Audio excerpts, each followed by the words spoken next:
इस वीडियो में हम बात करेंगे बिहार में हुए शिक्षक भर्ती के संबंध में। अभी तक बिहार में तीसरे राउंड की शिक्षक भर्ती प्रक्रिया जो कि परीक्षा हो चुकी है और इसका और भी जो प्रोसेस है वो प्रक्रियाधीन है। लेकिन इससे पहले दो बहालियां हम कह सकते हैं कि बीपीएससी टीआरई 1 और टीआरई 2 की बहालियां हो चुकी है। इसमें बहुत सारे लोगों को जॉब मिल चुका है, शिक्षक बन चुके हैं। लाखों अभ्यर्थी इसमें शिक्षक जो है अपने अपने स्कूल में बन चुके हैं। अब ऐसे में कई ऐसे अभ्यर्थी हैं या कई ऐसे लोग हैं इस बहाली से, इस भर्ती प्रक्रिया से रिलेटेड जो लोग हैं, उनके मन में एक सवाल निश्चित तौर पे आता होगा। और ये सवाल इसलिए आता है कि इसमें कई ये जो बहालियां हुई है पिछले दिनों टीआरई 1 और टीआरई 2 के रूप में, इसमें कई विसंगतियां देखी गई है। अब इस विसंगति की वजह से इस बहाली पे हम कह सकते हैं कि डाउट लगा रहता है, संदिग्धता रहती है कि आखिरकार इस बहाली में अभी भी कुछ हो सकता है। ऐसा हम आपको जो है हम कह सकते हैं कि प्रत्यक्ष रूप से हम आपको दिखाएंगे।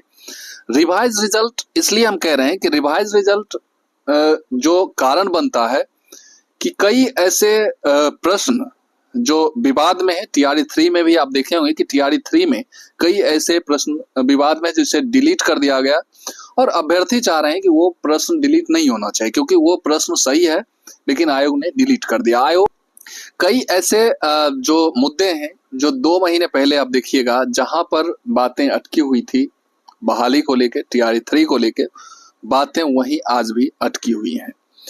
यहाँ पर अगर सबसे पहले हम आपको दिखा दें तो यहाँ देखिएगा तो एक लेटर है जो कि जुलाई मंथ में, लास्ट जुलाई में 31 जुलाई को ये लेटर जो है इशू किया गया था। और इस लेटर में सबसे जो बड़ा बात है वो रोस्टर क्लियरेंस को लेके है, रोस्टर समाशोधन को लेके है, जिसमें स्पष्ट तौर पे 1 to 5 और 6 to 8 दो वर्गों का जो है रोस्टर क्लियरेंस करने की बात इस लेटर में की गई थी। चूंकि यह रोस्टर क्लियरेंस इसलिए करना था कि ये जो पेज कोर्ट वाला जो आरक्षण वाला मामला कह सकते हैं कि आरक्षण वाला जो मामला हाई कोर्ट की तरफ से खत्म कर दिया गया था और पुराना जो आरक्षण क्राइटेरिया था उसी को मानते हुए बहाली या कोई भी चीज करने की बात की गई थी। तो ये बात फिर सुप्रीम कोर्ट में चला गया था और सुप्रीम कोर्ट में गया था और बहाली जो है परीक्षाएं हो चुकी थी। तो इस वजह से जो है ये लेटर निकाला गया कि जो हाई कोर्ट का कहना है कि पुराने आरक्षण पैटर्न पर ही सब कुछ किया जाए तो 50% पर ही जो है रोस्टर क्लियरेंस करके जल्द से जल्द दिया जाए। लेकिन इस लेटर को निकले हुए 2 महीने हो गए और अभी भी ये जो है इस लेटर पे काम कुछ भी नजर होती है, क्योंकि अभी भी अगर आप न्यूज या खबर किसी भी सोर्स के माध्यम से सुनते होंगे तो उसमें स्पष्ट तौर पे यही बातें निकल के आता है कि अभी भी जो है इसका रोस्टर क्लियरेंस नहीं हुआ है और इसी की वजह से हम कह सकते हैं कमोबेश टीआरई 3 का जो रिजल्ट है वो डिले हो रहा है। बात करेंगे ऐसे मुद्दे के ऊपर कि बहाली जो हो गई है, जो बहाली कंप्लीट हो गई है, जिसमें लोग जॉब पा चुके हैं, नौकरी हो चुकी है, उस बहाली में भी बहुत कुछ होता हुआ हम आपको दिखाने वाले हैं। यहाँ पर आप पेपर देखिएगा क्योंकि जो विसंगतियां अभी टीआरई 1 टीआरई 2 में दिख रही है इसमें आने वाले फ्यूचर में कुछ भी हो सकता है। यहाँ पर देखिएगा तो ये राजस्थान का मामला है जहां पर 31,500 शिक्षकों की बहाली हुई थी, जिसमें लेवल 1 और लेवल 2, लेवल 1 में 15,000 और 16,500 शिक्षक लेवल 2 में बहाल हुए थे। यहाँ पर भी देखिएगा तो सबसे नीचे में कुछ ऐसे ही जो है आरोप लगाए गए हैं जिसमें क्वेश्चंस यानी कि सवाल जो है डिलीट करने की बात की गई है, सवाल को डिलीट कर दिया गया। उसके बाद सवाल के जो आंसर हैं उसे चेंज कर दिया गया, बदल दिया गया। ये कुछ ऐसे मुद्दे हैं जो वहां के परीक्षा यानी कि जो बहाली हुई है उस पर सवाल उठाया गया और इसकी वजह से यहाँ पर आप हेडिंग देखिएगा कि शिक्षक भर्ती 2022 का होगा रिजल्ट रिवाइज्ड। और इस रिवाइज रिजल्ट आने से क्या होगा कि उदयपुर में 200 से अधिक शिक्षकों पर जो है संकट देख सकते हैं आप।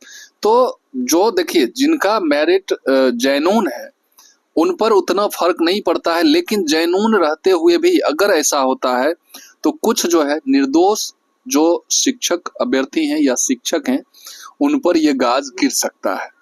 ये सरासर हम कह सकते हैं कि विभाग को उसी समय अलर्ट रहना चाहिए और सब कुछ इतना ट्रांसपेरेंसी से करवाना चाहिए बहालियों को, ताकि बाद में किसी भी हम कह सकते हैं कि जो निर्दोष शिक्षक हैं या अभ्यर्थी या कोई भी विभाग में जो कर्मचारी बनते हैं, उन पर कुछ जो है संकट आने वाले भविष्य में नहीं आवे, क्योंकि बहुत मेहनत लगता है सरकारी नौकरी एक लेने में। तो ये तमाम तरह की बातों को ध्यान देना चाहिए। और इस न्यूज को दिखाने का मतलब यही था कि अगर आपके मन में ये भी चल रहा होगा कि अब कुछ नहीं होने वाला है, TRE 2 TRE 1 हो चुका है, इसमें अब कुछ नहीं होगा, तो ये आप देख सकते हैं कि 2 साल के बाद भी ऐसा यहाँ हो रहा है। पश्चिम बंगाल वाला बात आप देख सकते हैं कि वहाँ के भर्तियों को कैसे रद्द कर दिया जाता है। ये तमाम तरह की बातें हैं। आप यूपी वाला भी न्यूज सुने होंगे कि वहां भी रिवाइज रिजल्ट देने की बात की गई है। तो ये बाद में भी होता है, ऐसा नहीं है कि नहीं हो सकता है, लेकिन ये कहीं ना कहीं हम कह सकते हैं कि दुर्भाग्य है उस सिस्टम का जहां बड़े बड़े अधिकारी बैठे हुए हैं और उनके रहते हुए इतनी बड़ी विसंगति हो जाती है बहाली में। आई होप मैं जो बताना चाहता हूँ वो आप समझे होंगे। इस वीडियो को हम यही समाप्त करते हैं और फिर मिलते हैं इसी तरह के इन्फॉर्मेटिव और नई वीडियो के साथ। तब तक के लिए जय हिंद, वंदे मातरम।